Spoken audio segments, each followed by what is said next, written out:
السلام عليكم ورحمة الله وبركاته. إن شاء الله في الفيديو ده هنتكلم عن خطأ أو كود الخطأ في غسالة LG. دي غسالة LG انفرتر دفع مباشر طبعا 7 كيلو.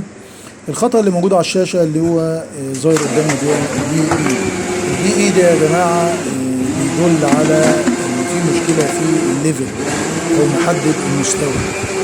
البي اي اللي على الشاشة قدامنا ده بيدل على ان في مشكله في محدد المستوى. فانا اول حاجه بعملها في محدد المستوى ان انا بشيل الخرطوم الفايز تمام، وبنفخ فيه الليفل ده، بشوف الليفل معيوب ولا لا، فبنفخ فيه. لو ما اشتغلش يبقى فيه مشكله. طيب لو اشتغل معايا يبقى كده في مشكله في الكارته نفسها.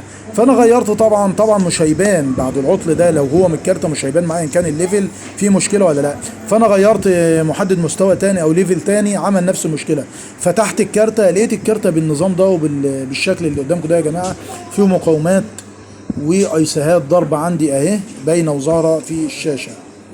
فكده الخطأ عندي من الكارته نفسها. البي اي اللي المفروض ان انا اغير فيها محدد المستوى، لا، العيب من الكارته نفسها.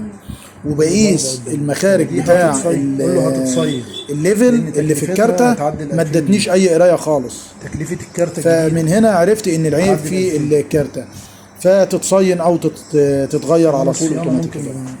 والسلام عليكم ورحمه الله وبركاته. يعني مش هتظبط، بس في حاجات مش هتشيل منها وكمان.